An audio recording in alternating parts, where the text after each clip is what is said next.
Box office ആര് തൂക്കും? 100 കോടിയും 200 കോടിയും ആര് ആദ്യം തൂക്കും? റെക്കോർഡുകൾ തൂക്കിയെടുത്തിരിക്കുന്നത് ആരാണ് എന്നൊക്കെ ചർച്ച ചെയ്യുന്ന ഒരുപാട് തൂക്കണാങ്കുരുവികൾ ഇപ്പോൾ സോഷ്യൽ മീഡിയയിൽ വളരെ സജീവമായിരിക്കുകയാണ്. എന്നാൽ അതേസമയം ഒരുപാട് തള്ളുകാരുണ്ട്.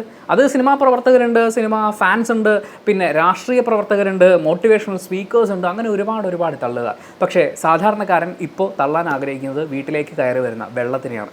ജസ്റ്റ് ഒന്ന് മഴ പെയ്ത് തുടങ്ങിയതേ ഉള്ളൂ, അപ്പോഴേക്കും വീടിനകത്തേക്ക് വെള്ളം കയറി വരിക എന്ന് പറഞ്ഞു കഴിഞ്ഞാൽ അതൊരു ചെറിയ കാര്യമല്ല. ഞാനും ഭയത്തോടു കൂടി തന്നെയാണ് ഇരിക്കുന്നത്. ഒരു മണിക്കൂറൊക്കെ കണ്ടിന്യൂസ് മഴ പെയ്ത് കഴിഞ്ഞാൽ നല്ല ടെൻഷനാണ്. വെള്ളം ഇങ്ങനെ ഓരോ സ്റ്റെപ്പും കയറി വരുന്നതൊക്കെ സത്യം പറയാലോ ടെൻഷനാണ്. ഭയപ്പെടേണ്ട കാര്യമൊന്നുമില്ല. ഭയപ്പെടുന്ന കാര്യങ്ങൾ സോഷ്യൽ മീഡിയയിൽ പ്രചരിപ്പിക്കരുത് എന്നൊക്കെ പറയുന്ന ആളുകൾക്ക് പറഞ്ഞുകൊണ്ടിരിക്കാനേ ഉള്ളൂ. ചെയ്യേണ്ട കാര്യങ്ങൾ ചെയ്യേണ്ട സമയത്ത് ചെയ്യേണ്ട ആളുകൾ ചെയ്യാതിരുന്നത് കൊണ്ടാണ് ഇപ്പോൾ ഇത്തരമൊരു ഭയപ്പെടേണ്ട സിറ്റുവേഷൻ ഉണ്ടാകുന്നത്.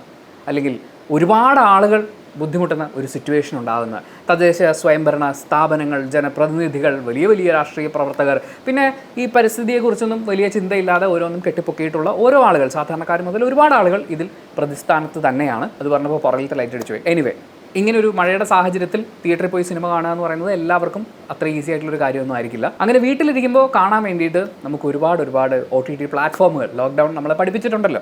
അങ്ങനെ യൂട്യൂബിൽ നോക്കുകയാണെങ്കിൽ ഫ്രീ ആയിട്ട് കാണാൻ പറ്റുന്ന, ഞാൻ കണ്ടു കഴിഞ്ഞപ്പോൾ എനിക്ക് ഇഷ്ടം തോന്നിയ ഒരു വെബ് സീരീസാണ് കരിക്കിൻ്റെ പൊരുൾ എന്ന് പറയുന്ന വെബ് സീരീസ്. അതിൻ്റെ ഒരു വ്യൂ കൗണ്ട് വെച്ച് നോക്കുമ്പോൾ ഞാനിപ്പോൾ സജസ്റ്റ് ചെയ്യേണ്ട കാര്യമൊന്നുമില്ല. ബഹുഭൂരിപക്ഷം മലയാളികളും പ്രത്യേകിച്ച് കരിക്കിൻ്റെ വെബ് സീരീസ് കാണുന്ന ആളുകൾ ഇത് കണ്ടു തീർത്തിട്ടുണ്ടാവും. എന്നാലും എനിക്ക് ഇഷ്ടം തോന്നിയ കഴിഞ്ഞ കുറച്ച് നാളുകളായിട്ട് അവരുടെ വെബ് സീരീസിൽ പലതും എന്നെ സാറ്റിസ്ഫൈ ചെയ്യിക്കുന്നുണ്ടായിരുന്നില്ല. ഒന്നെങ്കിൽ വളരെ പ്രെഡിക്റ്റബിൾ ആയിരിക്കും, അല്ലെങ്കിൽ ഒരു സുഖമില്ല, ഒരു പഞ്ച് കിട്ടുന്നില്ല. പക്ഷേ ഈ പൊരുൾ എന്ന് പറയുന്ന വെബ് സീരീസ് കണ്ട് അവസാനിപ്പിച്ചപ്പോൾ ഒരു എപ്പിസോഡ് പോലും സ്കിപ്പ് ചെയ്യാതെ ഞാൻ ഈ ലാസ്റ്റ് എപ്പിസോഡ് വരുന്നവരെ വെയിറ്റ് ചെയ്യുകയാണ് ചെയ്യുക. ഒറ്റയടിക്ക് എനിക്ക് കാണണം, അല്ലാതെ അടുത്ത വെള്ളിയാഴ്ചത്തേക്ക് എന്നൊക്കെ പറയുന്ന പോലെ വെക്കാൻ പറ്റില്ല.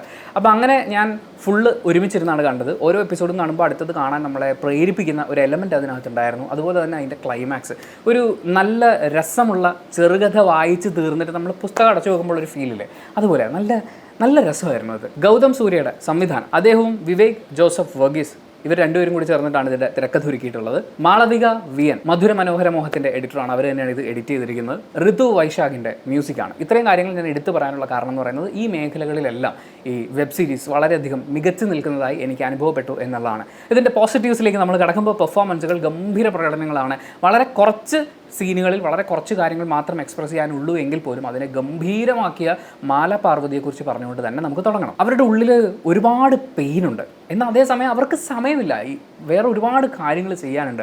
അങ്ങനെ തിരക്കുള്ള, എന്നാൽ അതേസമയം ആ പെയിൻ മുഴുവൻ ഉള്ളിലുള്ള ഒരു കഥാപാത്രത്തിനെ, വട്ടുപേരി എന്ന് പറയുന്ന കഥാപാത്രത്തിനെ അവർ വളരെ ചുരുങ്ങിയ സമയം കൊണ്ട് ഗംഭീരമായിട്ട് സ്ക്രീനിലേക്ക് കൊണ്ടുവന്നു എന്ന് എനിക്ക് തോന്നി. ആൻ സെലിൻ അവർ വളരെ ഗംഭീരമായിട്ട് അവരുടെ വേഷം ചെയ്തിട്ടുണ്ട്. പിന്നെ ജെയിംസ് ഏലിയ, എനിക്ക് തോന്നുന്നു ലോക്ക്ഡൗണിൻ്റെ സമയത്താണ് നമ്മൾ ആ അഭിനേതാവിനെ കുറിച്ച് ഈ ചാനലിൽ ഏറ്റവും കൂടുതൽ സംസാരിച്ചിട്ടുള്ളത്. അദ്ദേഹം ചെറുതും വലുതുമായ കഥാപാത്രങ്ങൾ അവതരിപ്പിച്ച കുറേ സിനിമകൾ വന്നു. അതിലെല്ലാം തന്നെ കോമഡി ആണെങ്കിൽ കോമഡി, വളരെ സീരിയസ് ആണെങ്കിൽ അങ്ങനെ, വില്ലൻ, നല്ല കിടുകിടാന്തരം വില്ലൻ ക്യാരക്ടറൊക്കെ പുള്ളി ഗംഭീരമായിട്ട് ചെയ്തിട്ടുണ്ടായിരുന്നു. അന്ന് ഞാൻ വിചാരിച്ചിരുന്നത് ഈ ലോക്ക്ഡൗണൊക്കെ കഴിഞ്ഞ് സിനിമയൊക്കെ വളരെ ഒരു ഫുൾ ഫ്ലെഡ്ജിലേക്ക് വരുമ്പോൾ ഇനി ഒരുപാട് കഥാപാത്രങ്ങൾ അദ്ദേഹത്തിന് തേടി എത്തും എന്നുള്ളതാണ്.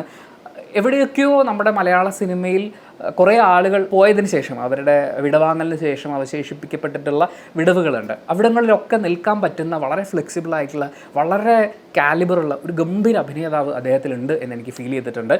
അതങ്ങനെ സംഭവിക്കട്ടെ. ഈ വെബ് സീരീസിൽ പുള്ളി നൈസായിരുന്നു. പ്രത്യേകിച്ച് അതിലേറ്റവും ഇമോഷണൽ, അത്രയും തീവ്രതയേറിയ രംഗത്തിനെ പുള്ളി ഒറ്റയ്ക്ക് ചുമലി കയറ്റി ഗംഭീരമായിട്ട് ലാൻഡ് ചെയ്യുന്നുണ്ട്. അടിപൊളിയായിരുന്നു. പിന്നെ അനു കെ അനിയൻ, പുള്ളിനെ കുറിച്ച് എന്താ പറയാനുള്ളത്? കരിക്കിൻ്റെ വെബ് സീരീസ് കണ്ടിട്ടുള്ള അദ്ദേഹം ഭാഗമായിട്ടുള്ള സിനിമ എനിക്ക് തോന്നുന്നു ഐശ്വര്യലക്ഷ്മിയുടെ ഒരു പടത്തിലാണെന്ന് തോന്നുന്നു.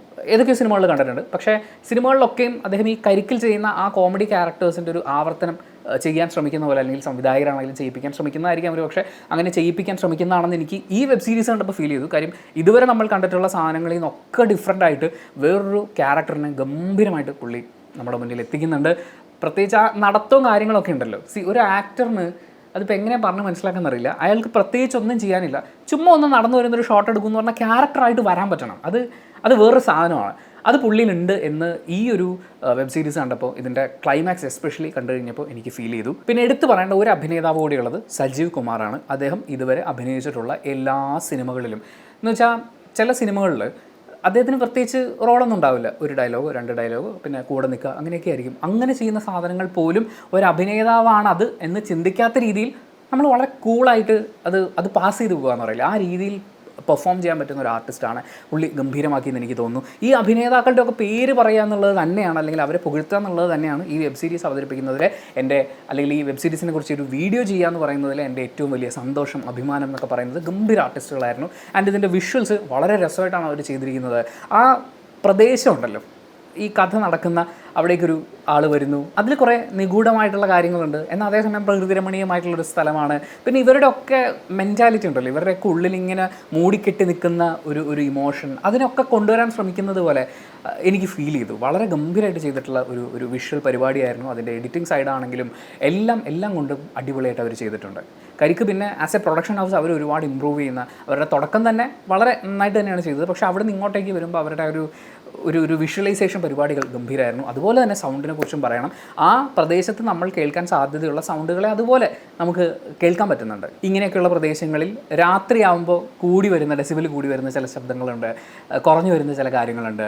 അതുപോലെ വണ്ടിയിൽ പോകുമ്പോഴുള്ള കാര്യങ്ങൾ, ഒരുപാട് ഇടങ്ങളിൽ എനിക്ക് നല്ല മിക്സിംഗ് ആയിട്ട് ഫീൽ ചെയ്തു സൗണ്ട്. പിന്നെ ഏറ്റവും പ്രധാനപ്പെട്ട കാര്യം, ഇതിൻ്റെ തിരക്കഥാർത്ഥികളെ ഞാൻ പുകഴ്ത്തുന്ന ഒരു കാര്യം എന്ന് പറയുന്നത് വളരെ ഓർഗാനിക് ആയിരുന്നു. അതായത് ഒരു കേസ് നമുക്ക് കിട്ടിയിട്ടുണ്ട്, ഒരു കേസിൻ്റെ ട്വിസ്റ്റ് എലമെൻറ്റ് കിട്ടിയിട്ടുണ്ട്. അപ്പോൾ അത് വെച്ചിട്ട് ബാക്കോട്ട് സ്ക്രിപ്റ്റ് ആലോചിക്കുന്ന കുറേ ആളുകളുണ്ട്. ഇതാണ് നമ്മുടെ ട്വിസ്റ്റ്, ഇതിലേക്ക് എത്താൻ ഇങ്ങനെ ഒരാൾ വേണം, ഇങ്ങനെ ഒരാൾ വേണം എന്നൊക്കെ പറഞ്ഞു പോകുന്ന, അങ്ങനെ ചെയ്ത സിനിമയാണെന്ന് നമുക്ക് പല സിനിമകളും കാണുമ്പോൾ മനസ്സിലാവും.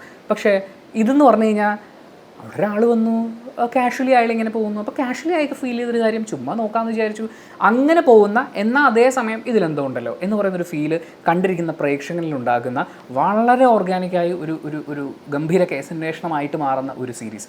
ഇതിൻ്റെ എഴുത്ത് വളരെയധികം അപ്രിസിയേഷൻ അർഹിക്കുന്നുണ്ട്. പിന്നെ പറയേണ്ടത് ഇതിൻ്റെ ക്ലൈമാക്സ് ആണ്.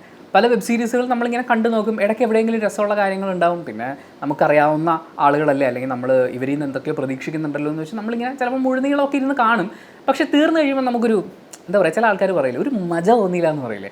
പക്ഷേ ഇതുണ്ടല്ലോ, ഇതിൻ്റെ ക്ലൈമാക്സ് ഒക്കെ വായിച്ച് കഴിഞ്ഞപ്പോഴേക്കും ഞാൻ പറഞ്ഞില്ലേ, ഒരു പുസ്തകമൊക്കെ വായിച്ച് തീർന്നിട്ട് അടച്ചു വെക്കുന്ന പോലെ ഒരു സാറ്റിസ്ഫാക്ഷൻ, ഒരു സമാധാനം എന്ന് പറയുന്ന ഒരു എലമെൻ്റ് ഉണ്ടായിരുന്നു. Thank you so much for watching this video. Video ഇഷ്ടപ്പെട്ട ലൈക്ക് ചെയ്യുക, കമൻറ്റ് ചെയ്യുക, ഷെയർ ചെയ്യുക, സബ്സ്ക്രൈബ് ചെയ്യുന്ന കാര്യം പരിഗണിക്കുക. പൊരുൾ കാണാൻ വേണ്ടിയിട്ടുള്ള ഫസ്റ്റ് എപ്പിസോഡിൻ്റെ ലിങ്ക് ഡിസ്ക്രിപ്ഷനിൽ കൊടുക്കുന്നുണ്ട്, ചെക്ക് ചെയ്ത് നോക്കുക.